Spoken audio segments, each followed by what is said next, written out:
Ketemu lagi di kuliah mekanika bahan.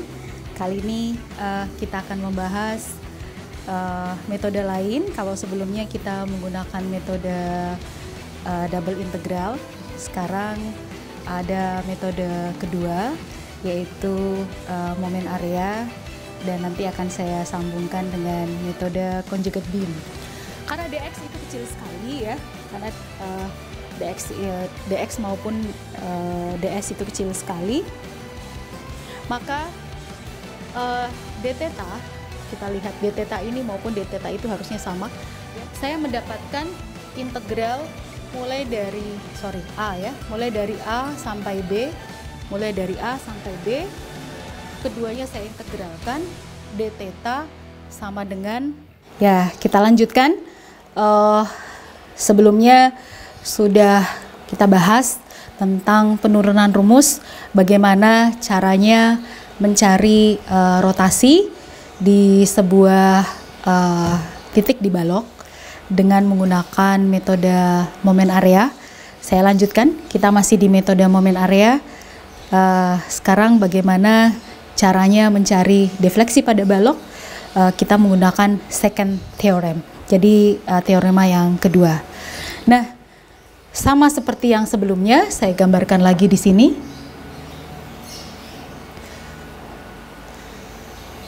Saya punya salib sumbu X dan Y, ini adalah defleksi atau lendutan balok ya.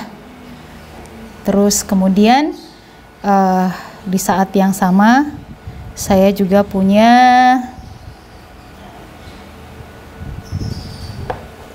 ya salib sumbu yang sama, tetapi ini adalah M dibagi EI, lendutan pada balok begitu misalnya, sama seperti kita menurunkan rumus untuk yang first theorem. Kita lihat ini adalah A dan ini adalah B gitu ya. Kemudian saya ambil garis A aksen seperti sebelumnya ya. Akan tetapi di sini yang saya ingin tahu adalah bukan putaran sudutnya. Saya ingin tahu berapa lendutan di B terhadap referensinya di A. Sehingga di sini saya tarik garis di sini di B, terus ke bawah, terus ke bawah ya. Saya tarik garis. Yang ingin saya dapatkan itu di sini adalah jarak ini yang disebut dengan TB terhadap A. Itu yang kita cari. Nah, kemudian saya amati lagi, ada dua titik seperti tadi sebelumnya. Saya punya M1 dan saya punya M2 seperti ini, dan saya cari jaraknya adalah DS. Jarak antara M1 dan M2 adalah DS. Dan saya punya di sini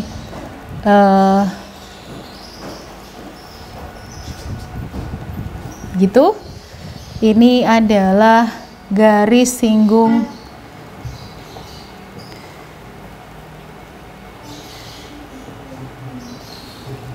dan ini adalah garis singgung P2.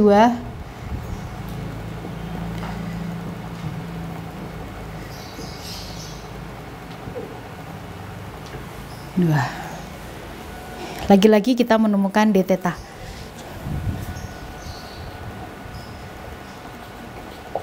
Oke. Nah, tetapi garis singgung ini pada saat memotong garis biru ini, yaitu pada saat memotong jarak yang ingin saya cari, yaitu TBA, di sini saya mendapatkan variabel baru. Jaraknya adalah dt. Ya, jaraknya adalah dt. Dan kalau saya teruskan ini ke bawah,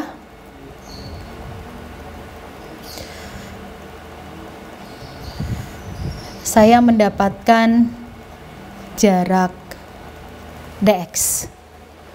Oke. Nah, jika sama seperti sebelumnya, kita lihat analog yang di bawah. Saya mempunyai diagram momen seperti itu, yang saya nyatakan sebagai M dibagi EI. Ya.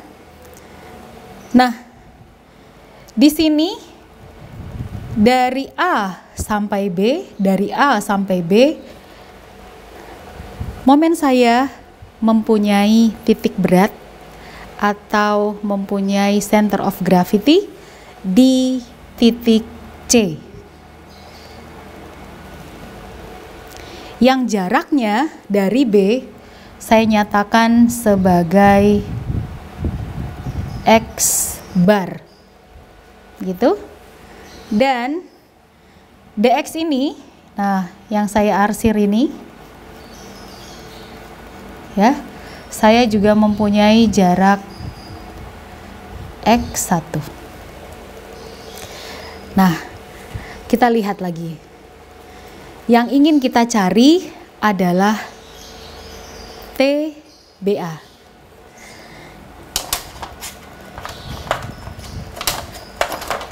Berapakah dt di sini? Oke. Berapakah dt di sini? Nah, dt ini, ya. dt ini setara dengan apa di situ? Ini adalah d theta, ya. D theta. Terus kemudian ini adalah jaraknya adalah x1. Tuh, ya. Jadi saya tuliskan di sini. D theta adalah x1 dikali d theta. dt adalah d theta, ini sudutnya dikalikan dengan x1. Tuh. Ya. Kemudian sebelumnya ini udah ketemu ini. Sudah ketemu. D theta itu apa? Dari teorema pertama. Jadi saya ganti X1 dikali apa di situ? M dibagi EI dikali DX ya. Nah, ini M dikali EI dikali DX. Ini adalah luasan, sementara ini adalah jarak titik berat. Momen terhadap referensinya di sini, dalam hal ini kita punya titik B yang ingin kita cari berapa lendutannya. Jadi ini adalah titik beratnya.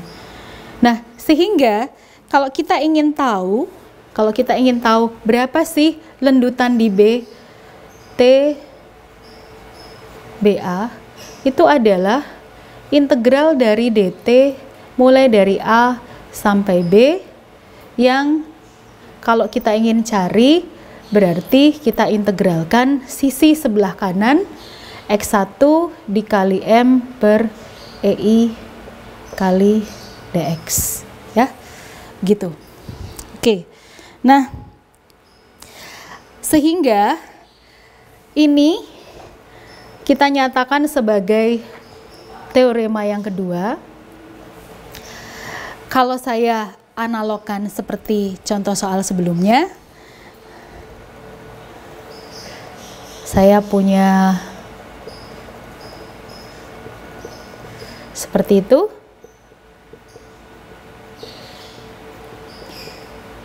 Beban merata baloknya seperti tadi, di mana ini adalah L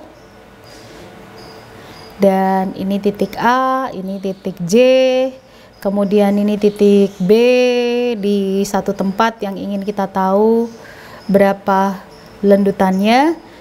Kita ingin tahu berapa berapakah lendutan di B begitu ya. Maka jika saya punya persamaan ini adalah momennya adalah diagram momennya seperti itu, dan diagram M per EI nya adalah seperti itu gitu. Nah, yang mau dicari di mana? Di B. Kemudian yang diintegralkan adalah ini.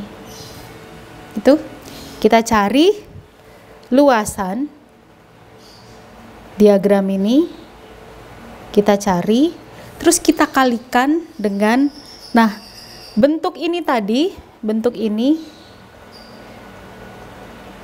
titik beratnya di mana? Nah, misalnya titik beratnya C-nya di sini. Nah, ini. Jadi ini adalah jarak X1 di sini, kalau di sini ini adalah X ini. Nah, gitu. Jadi, berapakah lendutan di B? Lendutan di B kita dapatkan sama dengan luas dari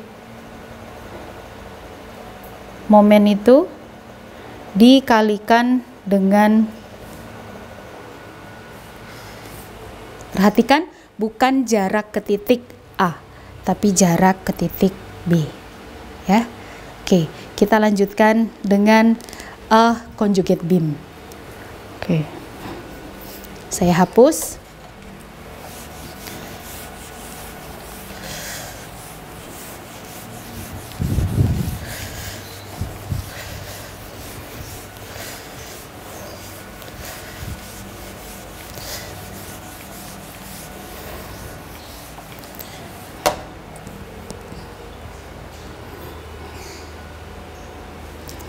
Oke, metode conjugate beam dikenal sebagai Moore juga, metode Moore. Jadi masih dalam keluarga Moore.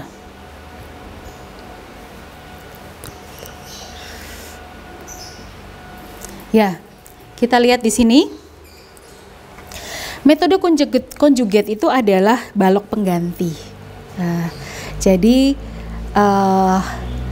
tidak terlalu mirip dengan metode momen area, tetapi dia menggunakan beberapa hitungan yang ada di dalam momen area untuk diaplikasikan langsung ke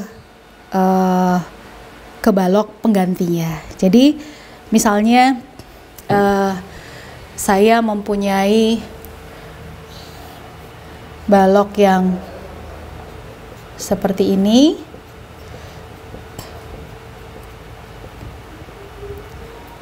ya, seperti itu. Saya punya titik A dan saya punya titik B, misalnya seperti itu.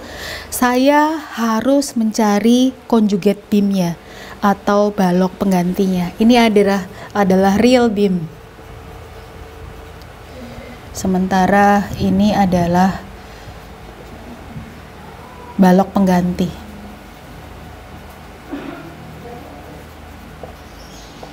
Atau conjugate beamnya. Nah, karena dia mengadopsi teori yang ada di dalam momen area, baik momen area teorema pertama maupun momen area teorema kedua, maka dalam teori conjugate beam ini yang diturunkan oleh Moore, kita menggunakan analogi-analogi sederhana supaya balok ini bisa dipakai untuk menggantikan ini. Mungkin masih bingung, saya akan jelaskan seperti yang ada di papan, ya. Saya jelaskan di sini. Oke. Nah, ini sisi sebelah kiri adalah the real beam, balok yang sesungguhnya, menerima beban seperti ini, menerima beban seperti ini. Dan ada logika yang sudah kita pelajari sebelumnya, bahwa turunan dari geser itu adalah turunan dari geser, turunan dari gaya lintang adalah beban. nomor 1. Kemudian yang nomor 2, turunan dari momen terhadap ya dm per dx, turunan momen itu adalah gaya lintang. Atau bisa dinyatakan bahwa turunan 2 kali dari momen akan menjadi geser. Nah, ini adalah logika yang kita dapatkan apabila kita mengerjakan analisa struktur dengan menggunakan balok real beam-nya seperti ini, yang mendapatkan pembebanan Q, dalam hal ini adalah Q. Bisa P juga, ya, bisa momen juga, tapi di sini diambil salah satu contohnya adalah Q. Nah, ini adalah analog yang diberikan untuk kita bisa mengerjakan metode conjugate beam ini, yaitu adanya hubungan antara M per EI, rotasi, dan defleksi. Dalam hal ini real beam-nya mempunyai hubungan beban, geser, momen. Beban, geser, momen. Beban, geser, momen. Di sini kita punya M per EI, rotasi, kemudian di sini adalah defleksi. Momen per EI, rotasi, dan defleksi. Apa hubungannya? Apa kaitannya, ya? Apa kaitannya di sini? Kenapa kok bisa demikian? Nah, kita lihat di sini kalau kita punya balok yang seperti ini, saya tuliskan di depan, maka turunan dari gaya gesernya atau gaya lintangnya adalah Q atau beban, gitu ya. Dan turunan dari momen terhadap dx-nya saya akan mendapatkan Sx. Ini adalah gaya geser. Saya akan mendapatkan gaya geser. Nah, bagaimana dengan conjugate beam? Nah, ini adalah real beam-nya, ini conjugate beam-nya. Saya aplikasikan turunan dari theta dx adalah di situ yang saya jelaskan tadi adalah M per EI. Ini diambil dari mana? Dari metode momen area tadi. Teorema yang pertama. Nah, ini teorema yang pertama. Oke, ini ke-1, ini kedua, ini teorema yang pertama. Teorema kedua mengatakan defleksinya gimana? Nah, teorema kedua mengatakan bahwa defleksinya, turunan defleksi terhadap dx adalah rotasi. Gitu. Nah, sehingga kalau ini mengalami lendutan, kalau balok yang realnya ini mengalami lendutan,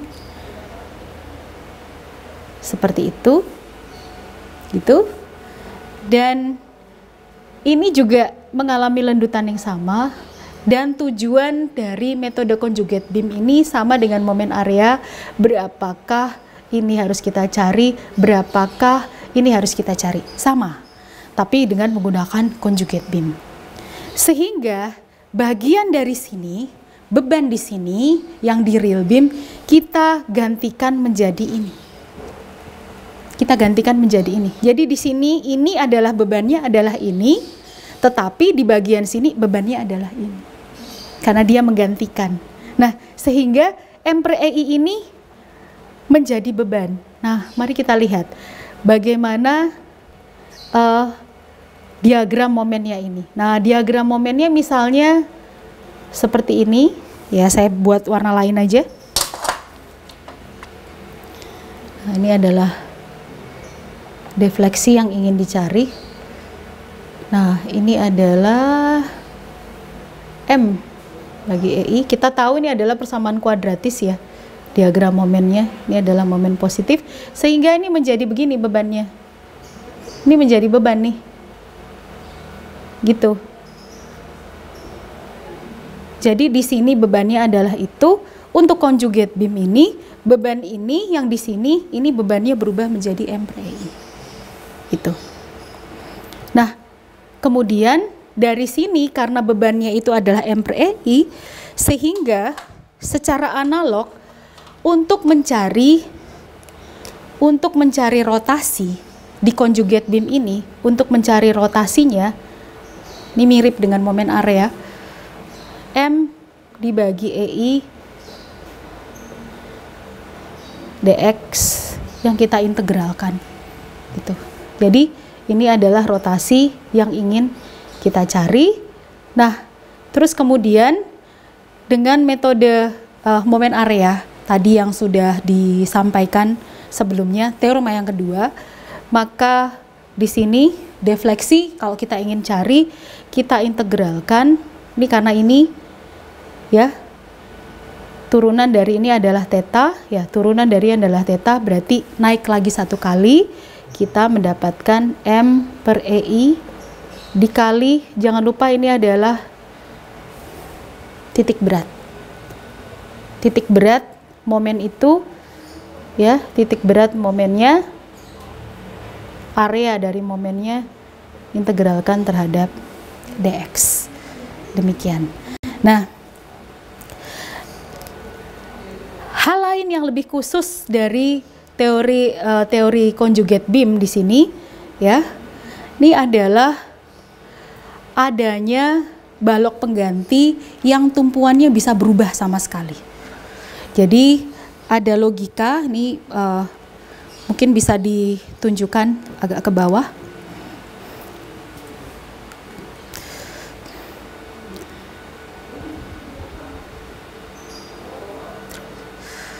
Terus, ya itu dia, dibesarkan. Nah, kita lihat di sini. Ini adalah real beam, ini adalah conjugate-nya. Perhatikan di sini, ini betul-betul analog ya. Jadi untuk real beam, di sini putaran sudut di titik A. Kalau ini adalah titik A, putaran sudutnya tidak 0. Tetapi di sini defleksinya pasti 0. Karena tidak boleh kemana-manain. Begitu juga di titik B. Di titik B, putaran sudut tidak sama dengan 0. Ya, tetapi defleksinya 0. Nah, conjugate beamnya, perhatikan bahwa di sini lintang itu setara dengan putaran sudut di sini. Momen di sini setara dengan lendutan di sini. Nah, sehingga kalau kita lihat, maka di sini di titik A lintangnya sama dengan 0, berarti setara dengan real beam. Kalau lintangnya ini tidak sama dengan, ini rotasinya tidak sama dengan 0, di sini lintangnya tidak sama dengan 0, tetapi di sini momen harus sama dengan 0, di sini momen harus sama dengan 0. Kemudian saya lanjutkan sampai baris kedua, kemudian saya akan tuliskan lagi di papan artinya seperti apa. Di sini kalau saya punya real beam yang seperti ini, maka kalau di sini adalah jepit di A, bebas di B, maka putaran sudut di A sama dengan 0 dan lendutan di A juga sama dengan 0, jadi sini terjepit, tetapi di sini lendutan tidak sama dengan 0 dan rotasi juga tidak sama dengan 0. Nah, tetapi conjugate beamnya di sini berubah. Jadi yang tadinya di sini jepit berubah conjugate-nya menjadi bebas. Di sini yang tadinya bebas conjugate-nya berubah menjadi jepit. Ini adalah perubahan signifikan antara real beam dengan conjugate beam. Jadi kalau yang bentuknya sendi dan roll di ujung-ujung seperti ini, conjugate beamnya tetap. Tetapi kalau seperti ini, jepit menjadi bebas. Nah, perhatikan, yang jepit menjadi bebas, yang bebas menjadi jepit. Nah, tetapi kalau di sini ada overstack di sini. Nah, yang di sini akan menjadi jepit seperti ini. Jadi intinya yang tadinya di sini bebas harus bisa menjadi jepit. Jadi karena di sini bebas, maka di sini menjadi jepit. Nah, karena di sini adalah sendi, tetapi di sini adalah sendi di luar, bukan sendi di ujung, tetapi sendi di bagian sisi dalam balok, maka di sini berubah menjadi gerber. Dan kemudian jadi sendi dalam, hinge, dan di sini adalah tetap. Jadi bentuknya berubah dan beda sama sekali. Begitu juga kalau seperti ini. Jadi yang ujungnya bebas, ujungnya bebas menjadi jepit, yang ujungnya jepit menjadi bebas. Itu karena analog dari metode conjugate beam. Nah, untuk contoh soalnya akan kita lanjutkan setelah pertemuan berikut ini. Terima kasih. Oke, kita lanjutkan dengan contoh soal momen area, sekaligus juga kita lanjutkan dengan conjugate beam. Lendutan yang terjadi karena di sini jepit, maka tidak ada rotasi di sini dan tidak ada defleksi. Jadi nggak bisa begitu juga. Tetapi di sini terjepit dulu, baru kemudian jadi seperti tiang bendera. Kita ingin mencari defleksi dengan mencari luas momen yang dikalikan dengan titik berat momen, ya. Sehingga kita lihat di sini luas momennya adalah luas segitiga ini. Luas momennya adalah luas segitiga ini. Berapa luas segitiga ini?